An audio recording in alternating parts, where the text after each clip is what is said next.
If you've ever written off starting a side hustle for any reason, I'm talking to you. Why? Because when it comes to starting a side hustle, it's easy to get stuck wondering, what if? What if I'm not ready? What if I can't do this? What if I have no time? And the list goes on. The worst part of these what ifs, they tend to prevent you from testing the waters, which means you never get an answer to the question of whether a side hustle is really the right move to help you create the lifestyle you've always wanted. If you've ever found yourself in any of those what if thought patterns, I created this brand new masterclass for you.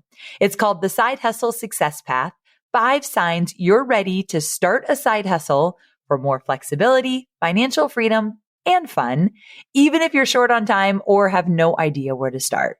So my goal with this is to give you honest answers to your biggest side hustle questions so you can get clear on whether a side hustle will give you the stability, the backup plan, or even form part of your exit strategy to leave your 9-to-5 behind. Because one thing's for sure, a side hustle can have some pretty incredible rewards, from creating more room to breathe when it comes to your finances, to diversifying your sources of income, to learning new things and getting paid to do something you enjoy on your terms. The list of benefits goes on, and the barrier to entry has never been lower. So head to amyporterfield.com/side hustle to save your spot in this limited time masterclass. And it is totally free. So you do not want to miss this. amyporterfield.com/side hustle. When I think back on my mental health over the years, it's very apparent, the most apparent of how I was feeling emotionally. I was tied to the success or struggles of my business. Last year in 2021, I missed a lot of goals. I still had a very successful year by all accounts, but I had set some really big goals for myself, and the first time in a long time, I didn't hit them. And if you're an OG of this podcast, you probably heard me say 20 times in my podcast episodes in 2021, this is a rough year for me. I'm really struggling this year. I did a podcast where talked about how my depression came back. And looking back, I'm thinking, holy cow, there's such a correlation between how I feel in my business, no matter how much money it's making or anything like that, how I feel in terms of success and what my mental health looks like. And that is alarming to me, or at least it was alarming to me. And it's something that I've really been paying attention to. Now, I truly wish this was something I realized earlier, but I probably didn't have the capacity to realize it in the past. But now that I am realizing it, I'm deeply committed to creating value and purpose and attaching my identity to the things outside of my work that bring me joy and meaning. I'm Amy Porterfield, ex-corporate girl turned CEO of a multi-7-figure business. But it wasn't all that long ago that I lacked the confidence, the budget, and the time to focus on growing my small but mighty business. Fast forward past many failed attempts and lessons learned, and you'll see the business I have today. One that changes lives and gives me more freedom than I ever thought possible. One that used to only exist as a daydream. I created the Online Marketing Made Easy podcast to give you simple, actionable, step-by-step strategies to help you do the same. If you're an ambitious entrepreneur or one in the making who's looking to create a business that makes an impact and a life you love, you're in the right place, friend. Let's get started.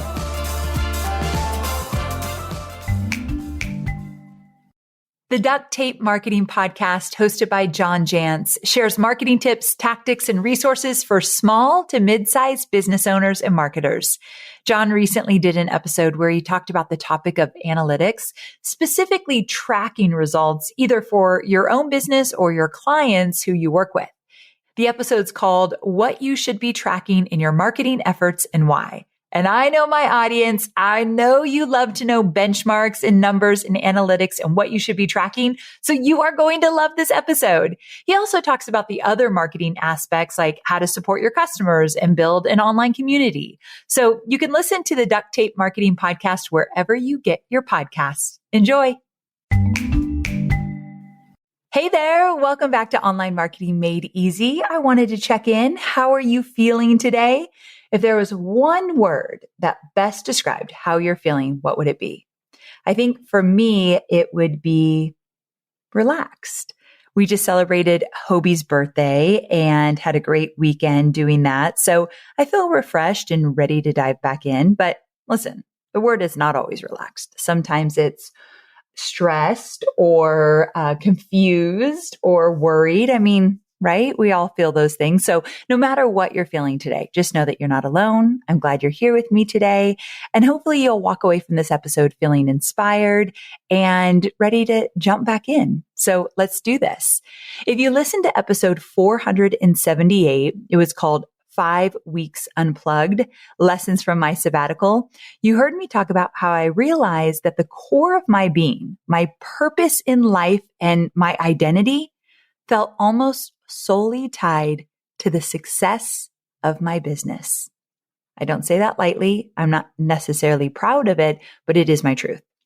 And during my sabbatical, without being in the daily dealings of my business, I started to feel a bit lost. I started to lose a sense of purpose. Now, let me just say that this isn't something, again, that I'm excited about or not proud about, but it did get brought to the surface. And to be honest, it's been something that's made me kind of embarrassed in the past, because when people say like, tell me about yourself, what do you do for fun? I'm like, listen to business and true crime podcasts. And it makes me sound so boring and I'm embarrassed, but it's true. I mean, don't get me wrong. I love to spend time with Hobie. We go to the lake. I love going on the boat. I learned how to wake surf this summer. So it's not like I don't do anything. But when you ask me like what I love to do and where I spend most of my time and what's fun to me, it really is my business. So this whole experience of taking 5 weeks off gave me a bit of a reality check. And I had to stop myself and say like, hold on a minute. My purpose, my identity, and quite frankly, my sense of well-being, it's more than just my work, more than my bank account, more than my social media following, more than my podcast downloads, or dare I say it, the size of my email list. Because when I let my identity rest on the success of my business, when I'm not hitting goals, can you imagine what that does to my mental health? And to be honest, when I think back on my mental health over the years, it's very apparent the most apparent of how I was feeling emotionally. I was tied to the success or struggles of my business. Last year in 2021, I missed a lot of goals. I still had a very successful year by all accounts, but I had set some really big goals for myself. And the first time in a long time, I didn't hit them. And if you're an OG of this podcast, you probably heard me say 20 times in my podcast episodes in 2021, this is a rough year for me. I'm really struggling this year. I did a podcast where talked about how my depression came back. And looking back, I'm thinking, holy cow, there's such a correlation between how I feel in my business, no matter how much money it's making or anything like that, how I feel in terms of success and what my mental health looks like. And that is alarming to me, or at least it was alarming to me. And it's something that I've really been paying attention to. Now, I truly wish this was something I realized earlier, but I probably didn't have the capacity to realize it in the past. But now that I am realizing it, I'm deeply committed to creating value and purpose and attaching my identity to the things outside of my work that bring me joy and meaning. That being said, I'm also committed to achieving that while still loving the work that I'm doing and while still being very inspired and connected and intentional with the work in front of me and with all of you, those I get to serve. I want the best of both worlds. I want a thriving business that I love to work in and I love to create. And I also want interests and passions and connections outside of the work. And I believe we can have them both. So one example of how I'm working to create this balance in my life is that Hobie and I are going to go fly fishing. Now, I don't know if I'm going to like it, but I have this idea in my head that It looks so beautifully quiet and kind of meditative. And I love to be out in nature. And now that I've moved to Tennessee, there's so many beautiful places to go fishing. And listen, I'm not a super outdoorsy girl. In fact, when I told Hobie that I wanted to go fly fishing, he looked at me kind of like he cocked his head and he's like, really, babe? But then I said, okay, well, we need to go fly fishing on my terms. So my mentor, Michael Hyatt, told me about this concierge fly fishing trip where in Tennessee, in Knoxville, near Knoxville, there's this place called Blackberry Farm and it's in the Smoky Mountains. And it's this very, very 5-star hotel that Hobie and I, when we celebrate different things, we love to go there. And they have this like guide concierge fly fishing experience. And I thought, let's just start out there. Now, some of you are rolling your eyes at me right now, like, Amy, really get it together. Listen, this is my purpose, my excitement, my joy, not yours. So you do your thing and I'll do mine. But have you ever seen that movie, A River Runs Through It? It's with young Brad Pitt. I'm dating myself here. It's a very old movie, but they fly fish in this movie. And if you watch this movie, it's a very good movie for the record. Totally recommend it. But if you watch it, you're going to want to learn how to fly fish as well. I'm just saying. So being outdoors near the water, I'm excited about this. So I'm starting to ask myself, what are some things that I could try beyond this idea of fly fishing, which I may love, I may hate, I will absolutely be reporting back. Like, what are some things that might be out of my comfort zone that I'm willing to put my time and energy into outside of work? Another thing I'm doing is trying to say yes to more things. If you've been with me for a while, you've probably heard me talk about how I said yes to everything when I was first starting out.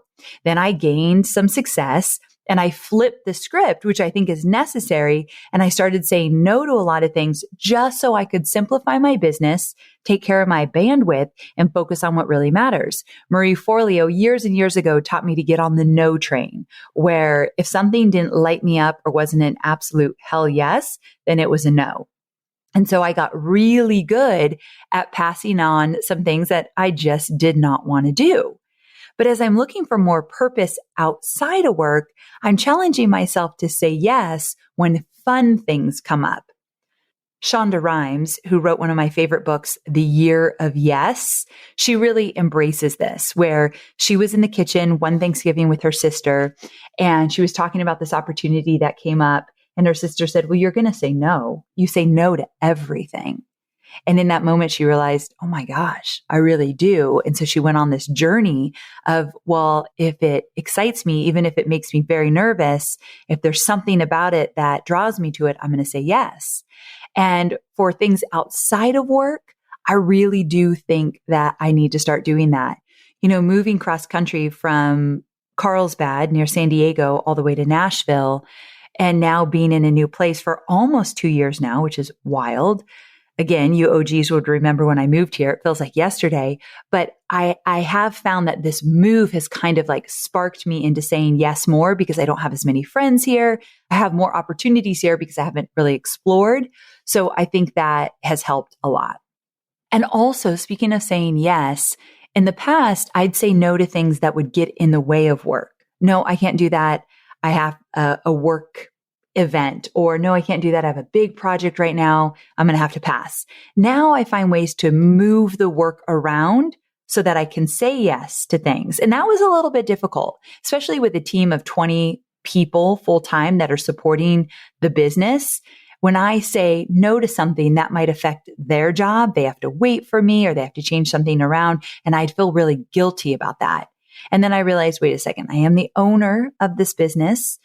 And I do call the shots, and I wanted to build a business around my lifestyle. That was ultimately the goal, even though I got off track a few times over the last many, many years. But if I do it in a way that's respectful and mindful of their time as well, then I could absolutely change things around to make sure it meets my needs. And that was just a mental shift I needed to work on. So me saying yes to the fun so far has looked like taking the 5-week sabbatical, way out of character for me. I recently went to Alice Beach in Florida with some friends right before my DCA launch. I would have never done that in the past. it was probably exactly what I needed to jump into that launch with a clear head. So those are two things. And I'm also making sure that I set and stick to my boundaries. This looks like being ferocious around my personal time. So my time with Hobie, my time with getting my walks in with Scout, with getting my workouts in, and also making time for friends. And I really have enjoyed that. And then also just around putting my mental health first. So Jenna Kutcher and I talk a lot, like personally over text messages about our health and like little biohacking things that we've been learning and doing.